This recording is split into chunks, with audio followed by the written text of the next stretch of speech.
when you're working with a client, the role of trust, the role of conversation, the importance of being able to persuade someone and being persuaded in turn. These are all, they might seem soft and fluffy components of the value proposition. Sure, that's because we often don't have to spell them out because there has been no alternative to the human delivery of, the insight, the strategy and whatnot. But once you have a non-human alternative for the delivery of exactly that content, you start realizing that there were these other features that are just as important to the full package, to the whole value proposition, that are not nearly as easily replaceable. And that's not a function of technological capabilities. It's a function of the kind of entity that a piece of technology is, namely not a human. Welcome to TBR Talks, decoding strategies and ecosystems of the globe's top tech firms, where we talk business model disruption in the broad technology ecosystem, from management consultancies to systems integrators, hyperscalers to independent software vendors, telecom operators to network and infrastructure vendors, and chip manufacturers to value-added resellers. We'll be answering some of the key intelligence questions we've heard from executives and business unit leaders among the leading professional services, IT, and telecom vendors. I'm Patrick Heffernan, Principal Analyst, and today we'll be talking about artificial intelligence, the research process, and philosophy and consulting with David Martinez, Senior Director at the BCG Henderson Institute's Geopolitics and Society Lab. David, thank you so much for coming on TBR Talks. I really appreciate it. And if we're kicking off season 4, this is pretty exciting. We've been doing this for a while now, so we're so happy to have people from outside of TBR come in and give us their insights. And so I'd love to, if you could just tell us a little bit about yourself and about what you're doing right now. We know you're with BCG and you're in the think tank part of BCG, which is fascinating to me. But just give us a little bit of your background and what you're up to right now. Of course. And Patrick, thank you for inviting me to the podcast. Very, very excited to be joining you today for this conversation. So my background is in philosophy. So I have a bit of a heterodox non-business background in terms of my academic training. I have a PhD in political philosophy and joined BCG as a consultant. Once I left academia, I was until recently a partner at BCG's public sector practice, working primarily with state and local clients in the US, and have for a couple of years now been in a different role as a senior director at the BCG Henderson Institute. That is, as you mentioned, BCG's think tank. It's a very different job compared to regular consulting work. It is not client facing in the same way. So we don't do projects for specific clients, but rather we spend our time thinking about and researching the topics that we think are decisive in shaping long-term strategic outlooks for companies. And in all fairness, for policymakers as well, for leaders in all walks of life. So we do research on, AI, of course, technology. We do research on geopolitics, on kind of traditional strategy topics from a business perspective, uncertainty, resilience, optionality. Now we're doing more work on demographics, for example, and the impact of demographic change in many, especially affluent societies. So these are all topics that might feel a tad removed from the immediate exigencies of running a business, but precisely because they are slightly removed, and nevertheless vital when you take on a sufficiently long-term perspective, someone's going to think about them. And we think as a company that somebody within BCG ought to think about them. That's the role of the BCG Henderson Institute. That's what I do specifically in the technology and geopolitics space. That's really fascinating. And I want to get back to the technology and geopolitics in a second. But one thing that you said at the beginning was how it's topics and trends and issues that you think are most important. And so we're in market research here at TBR. So we have the things that drive our research, and a lot of it is tied to the earnings cycle. So companies release their earnings, we're all over it. If you'd like to release your earnings as BCG, I would certainly appreciate it. I know you can't today, but maybe you will someday. In any case, above my pay grade. Yeah. But that's where we're getting those. We look at the company's activities, what they're doing, and that drives how we think about and what we go after in terms of our research. So do you get any feedback from or any insights from companies themselves who are coming to you and saying, hey, can you take a look at this? Or maybe it's BCG partners that are saying this topic keeps coming up with my clients, what do you guys know about it? Are there other sources of inspiration for what you want to go after, or is it more you guys sitting around and thinking about what are the most important topics today? Yes to all of those. Okay. We source our topics and frankly the questions rather that we want to explore from clients, yes also partners, folks at BCG who talk to numerous companies and business leaders and start noticing patterns around not necessarily what people might be thinking about, but also what perhaps they're not thinking about, which is just as important. And that I think ties to the third source of guidance, if you will, in designing a research agenda, which I would describe as sort of the intuition around what people aren't thinking about and either should or will soon have to. So the challenge that we've set for ourselves is to be simultaneously responsive to the concerns that are already there in the business community amongst business leaders, but also to be able to anticipate some others. And I'll give you an example. The topic of resilience is now everywhere. Right? Everyone thinks about it. Everyone's very mindful of it, very aware of it. I surely don't need to mention COVID as a particular catalyst of interest, but we were doing work on that for a few years before COVID happened, already thinking about, and this is particularly work, for example, out of our strategy lab, thinking about how environmental systems or ecosystems rather in biology are resilient. What are the structural features of resilient ecosystems? And through biological analogies, trying to understand what makes for a resilient enterprise, and analyzing the value creation potential. So that's just an example, but it goes to show that it's a combination. It's sourcing what people are already interested in and thinking about and in need of answers to, but also what might lie ahead. Okay. It's fascinating. I was going to go to geopolitics, but you've sort of teed up another question that I had, and that's around feedback. So I'm sure you got feedback from folks within BCG and outside of BCG's clients about the way that you were approaching resilience when it went from something you were thinking about to something that suddenly everybody was thinking about. But I think of us TBR as an intelligence firm more than anything else, and as intelligence advisors. And part of the intelligence cycle is that feedback. You have to know what people are saying and thinking about the research you put in front of them in order to get better at your research. So maybe it was with resilience, maybe it's with something else, where there's been a sort of piece of feedback that you've gotten that has sort of changed the way you think about the way you do your work, or was just so fantastic that you said, hey, I'm the best at this, or made you question whether or not you should be even doing it at all? I mean, have you had that experience where the feedback is sort of that exceptional, positively, Of all negatively? sorts, yes, of all sorts actually, and it makes for a very fruitful dialectical process. I would add that it's very important for us to also go beyond the business world in pursuit of that kind of feedback. So one thing we've been doing for a number of years, for example, is this convening we call the meeting of minds, where we invite numerous leading scholars, but also senior policymakers and maybe journalists or and also business leaders to talk about a big societal topic.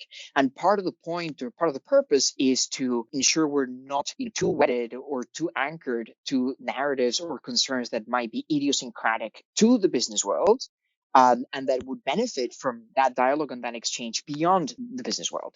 So I would just add that those other layers, those other spaces for conversation are very important to the work we do as well.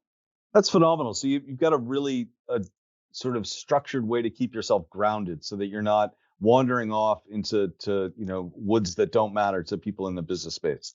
Yes, and the way we do this very tactically is when we start pursuing a research project, we always do an academic literature review and also a business thought leadership literature review. We need to know what's being said, what has been said, what hasn't, to really understand what are the prevailing narratives or beliefs or conceptions, what are the competing perspectives on a given topic. And I think we also benefit, this is true of consulting generally, but it is particularly true of the research environment at the Henderson Institute. We benefit from the combination of deep expertise and potent analytical abilities of our generalist consultants, who may not be subject matter experts, but precisely because they're not, they can sometimes help us ask what seem to be the simplest questions. And perhaps at first they might come across as silly questions to raise, but they get at fundamental issues. So that combination of deep expertise,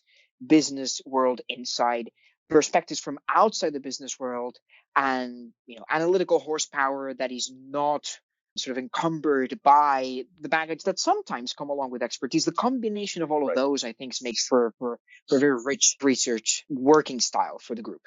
Yeah, that's fantastic. And the baggage that sometimes comes along with expertise, I think, is a beautiful diplomatic way to say what you're really trying to say is, which sometimes people think too much. I want to get to geopolitics, but I want to come at it in an angle, a very specific angle.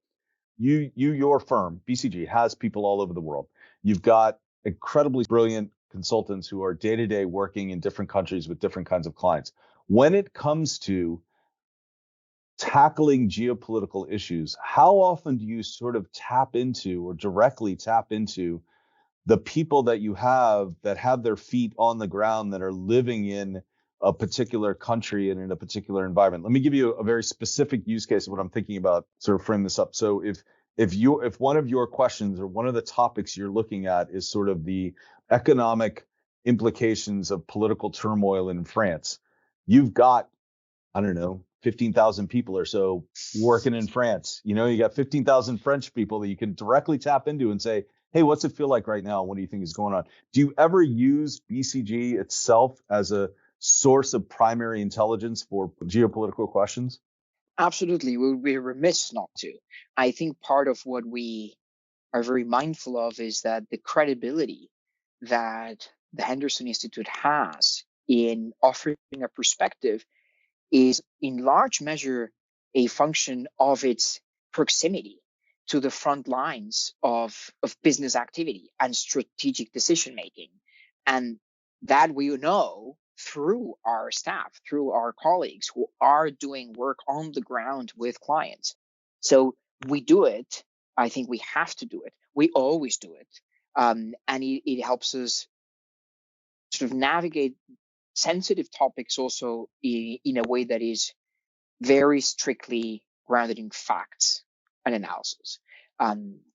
Because for any firm, there are questions that are challenging in terms of developing a perspective and putting it out there. Geopolitics, of course, is particularly sensitive in many cases, but what we do is always fact-based, and we endeavor to develop points of view that are analytically robust.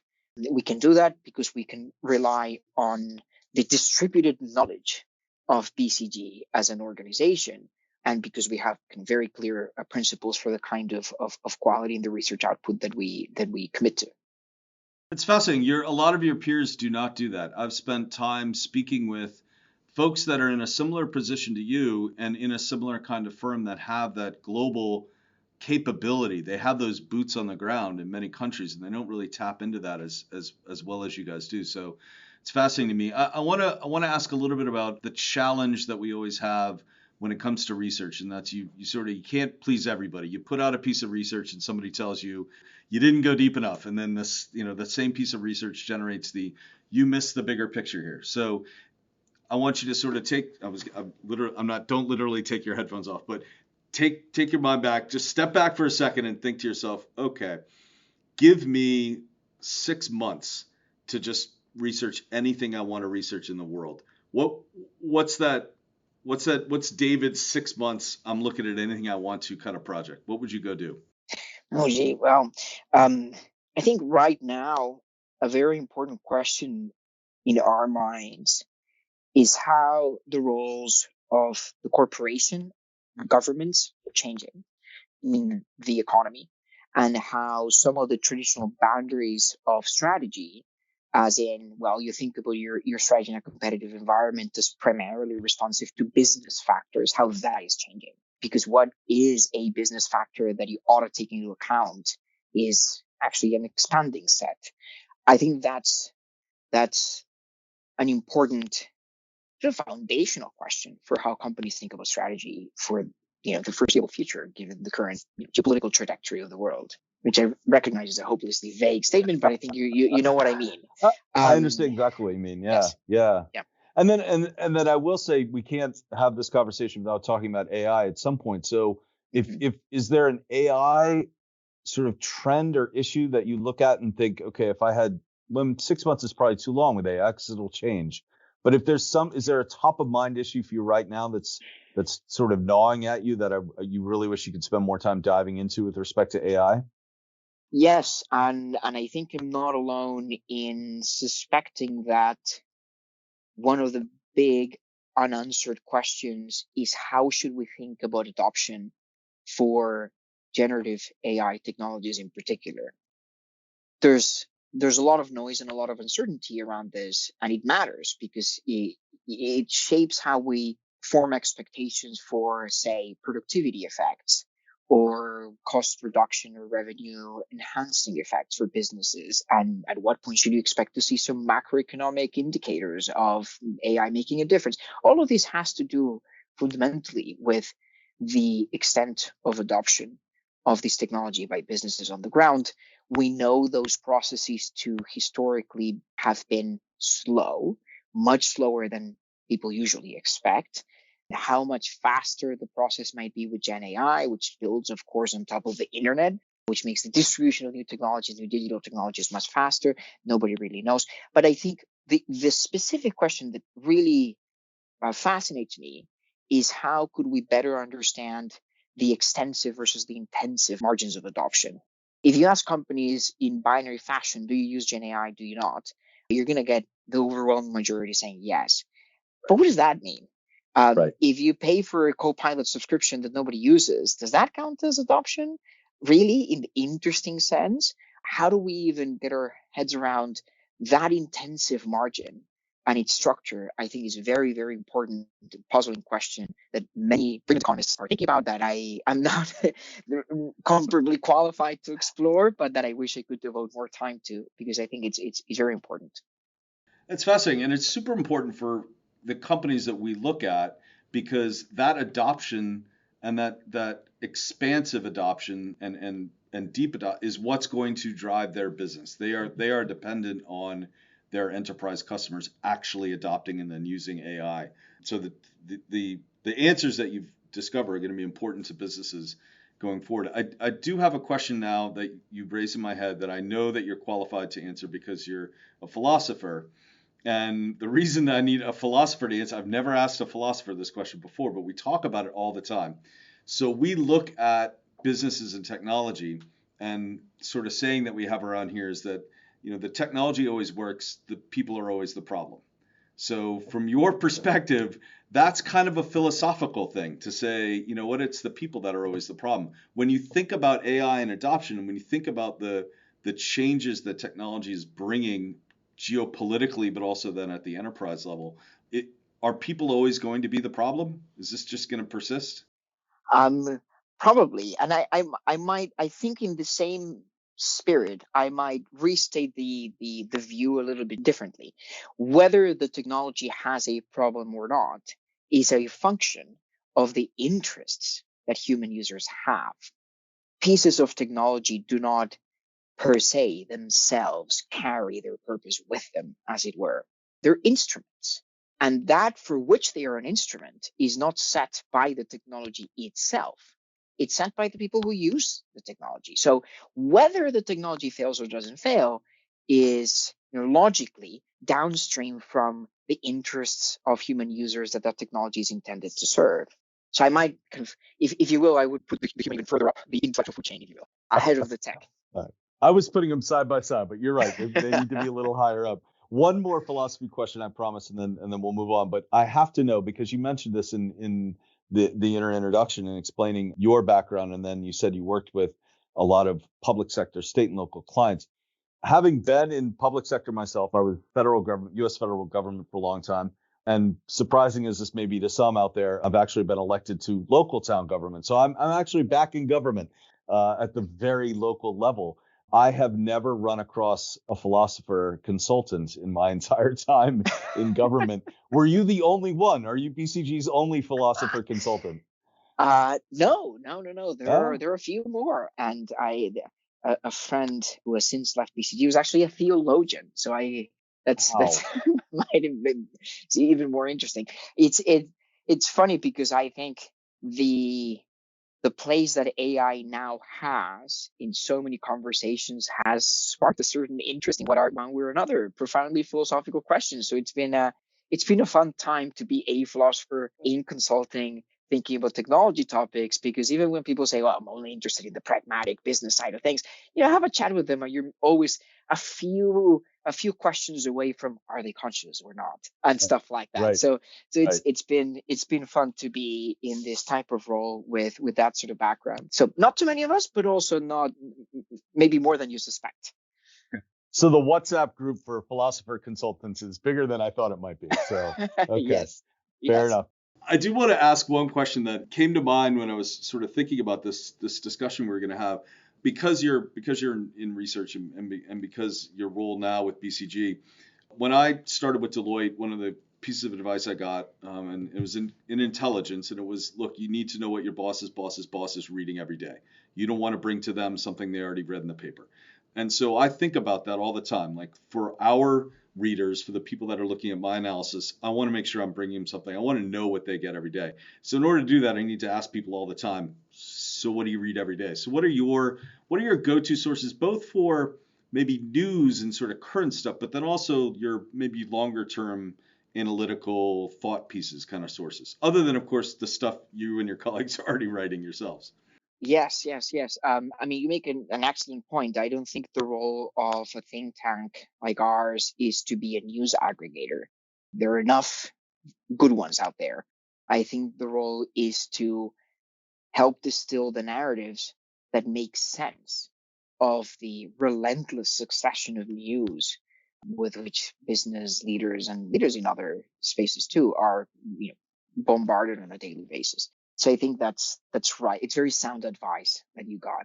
And for me, I try to make sure, because so much happens every day, I try to make sure that yes, I read the FT and I read the Wall Street Journal and look at your Times and have a handful of newsletters, some that are more geopolitics oriented, some that are more technology oriented. I try to balance perspectives. So there are certain temperaments that come with these newsletters and aggregators and kind of light touch commentators, and it's good to balance them out a little bit and have some optimists, some skeptics on a variety of questions. But for me, what's most important is to always make time to read deep research. I have tremendous respect for academics who do very serious, very rigorous, slow work that seldom hits the CEO's desk, but that can be profoundly illuminating. And I think oftentimes the role for think tanks like the Henderson Institute is to help mediate between those two universes. You've got lots of noise when all you're doing is reading the news. You have lots of depth, but a little bit of disconnect from the urgencies of the day. When you're only reading academic literature, someone has to help see how those tie together and what might be the narratives that unify them or the questions that shine a light in both directions. So it's very important for me to always make time to read papers. So, I mean, I'll give you a very concrete example. I read everything David Otter writes. He's one of the great labor economists at MIT. He's done amazing stuff on AI. And a lot of my thinking on labor economics of AI has to do with what I've learned through his work. And they're long, brilliant papers. And so it's just important to make sure, as we all know, that there's time for what's important, not only what's urgent. And I think of huge chunks of academic research out there as falling in precisely the category of the important. I love the way you framed it, because you didn't say that you read academic papers. You said that you make time for that deep reading. And I think that's the thing that I think I know I'm guilty of, and I think a lot of us are, is that you just don't make time for that. I do make time to read the hard copy of the New York Times every day. I think I'm the last print edition subscriber of the New York Times in America, but I do get it on my doorstep every day. So I know that I have to have it, or else my day isn't complete. I want to bring the conversation back to something you said at the very, very beginning, which is that you're not client facing. And yet it seems like throughout this conversation, there have been multiple times when you've talked about the way that your research is directly presented to or absorbed by and influenced by BCG's clients. So Do you think do you feel like you have a solid measure, maybe not measurable, but an important impact on the way that your clients actually think about the world? I certainly hope so. I so when I say my role is not client facing, is perhaps in the slight the insider sense that I'm Right. not part of a project that is executed on behalf of a specific client. Doesn't mean that I don't talk to clients. On the contrary, because I'm not in any one project that is committed to a specific client, I get to talk to lots of them at the same time about questions that are of common interest and concern. But yes, the work we do goes straight to clients. Just as to your earlier question, clients themselves are a critical North Star in designing our research agenda. They're also, in a certain sense, the terminus ad quem of what we do. Like the whole point is that we do develop and help shape the way senior executives think about their broader context and their business and the questions of strategy that they're grappling with, for sure. Fantastic. You are, by the way, the first guest that we've had in our 4 seasons to use the word dialectical and also to drop a Latin phrase into our discussion. So I didn't suppose miss that it. It took me that a few makes me a seconds to compute professional it. snob, I suppose. All right, so I have one last question before we wrap up, and this has been a fantastic conversation. I really appreciate the time that we spend together. I've been thinking about this a lot because AI, when we talk about AI, the first question that comes up outside of the confines of TBR and outside of the confines of the technology space, but when I talk about it with my friends, when I talk about it with people outside of this little insulated world, it's all about what jobs are going to get taken away by AI. And you mentioned the labor economists at MIT and all that. So I think about how to counter that sort of narrative, and part of it is, well, there are some skills that will never be replaced by AI.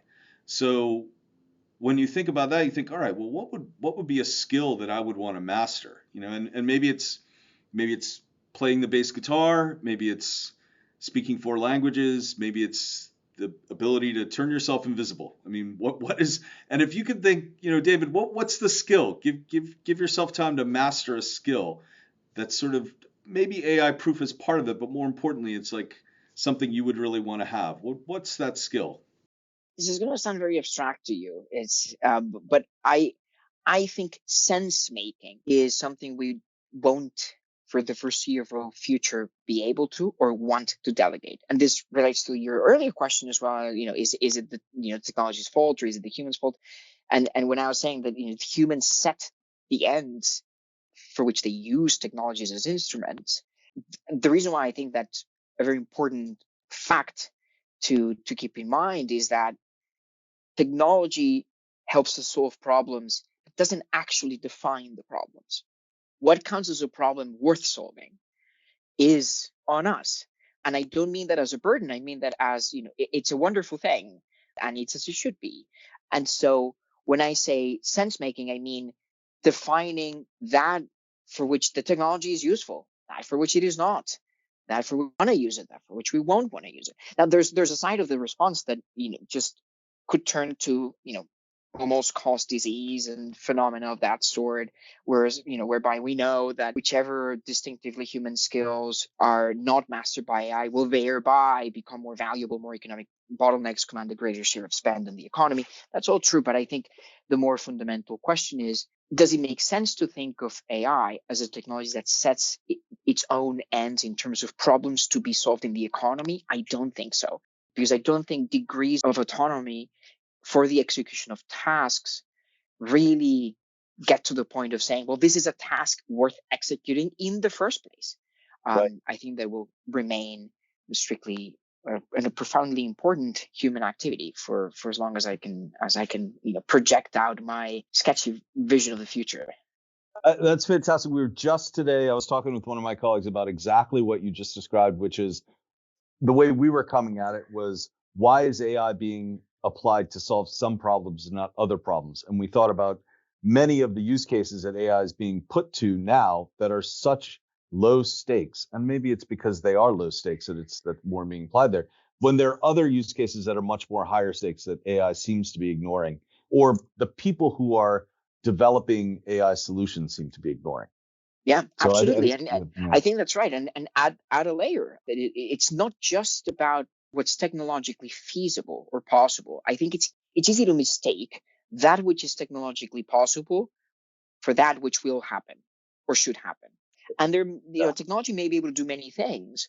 And for a whole host of reasons in specific contexts, you might decide, again, with good sense, that it shouldn't be used for that purpose, right? A piece of technology, for example, may not have the requisite type of accountability that a certain type of service ought to have in a certain conception of your value proposition. And so that means that, whether GPT could do what person A or B is doing is kind of not the real question in that kind of case. It's, GPT is not the sort of entity that can be held to account. Right. And that, possibility of accountability is essential to the value proposition in this instance. And so the person being there serves a valuable purpose, an important one, independently of whether kind of a neutral description of the task would lend itself to automation. I just think that sometimes obscures more than it illuminates when you think about the application of technology in real life cases in all sorts of contexts.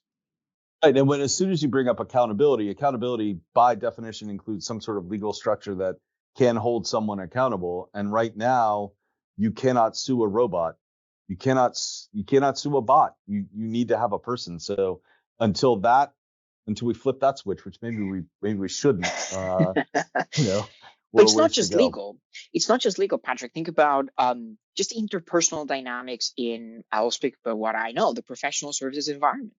When you're working with a client, the role of trust, the role of conversation, the importance of being able to persuade someone and being persuaded in turn. These are all, they might seem soft and fluffy components of the value proposition. Sure, that's because we often don't have to spell them out because there has been no alternative to the human delivery of, the insight, the strategy and whatnot. But once you have a non-human alternative for the delivery of exactly that content, you start realizing that there were these other features that are just as important to the full package, to the whole value proposition, that are not nearly as easily replaceable. And that's not a function of technological capabilities. It's a function of the kind of entity that a piece of technology is, namely not a human. And that alone becomes significant. Right. You see, so it's even before you get to the law, it's already, I think, a very relevant factor in many contexts, certainly in the services space of the economy. 100% agree, and I think part of why we both agree is because we are in the services sector of the economy. So, we need that to be true. So sometimes what you think is true is what you need to be true. So hopefully we're both true and beneficiaries of the truth, but not, because there's a causal link between those two. Right. And I'm not going to ask whether or not philosophy is pursue the truth, but I will ask you, just last thing, is there anything that you want to let people know they should go check out and read? Anything you want to call out, stuff that you published recently? Like where can someone go after they listen to this to get more of your insights? Yes, of course. Anyone who's interested in the type of work I've been describing across a variety of topics, be great for you to check out BCG Henderson Institute.com or BCD.com, either of those, and you'll find lots of the research we produce. A lot of my work over the last few months has been about the geopolitics of technology and AI in particular, and thinking about how AI changes the way we think about power relations in the global stage and what can we expect. And it's a very, very relevant topic, of course, at the moment, and one where, if anyone cares to share their feedback, I'll very much welcome it. Well, as a former diplomat who now, for some reason, spends all this time talking about technology, I'll read it and I'll give you some feedback because believe me, I got thoughts when it comes to geopolitics. I look forward to that, Patrick. Excellent.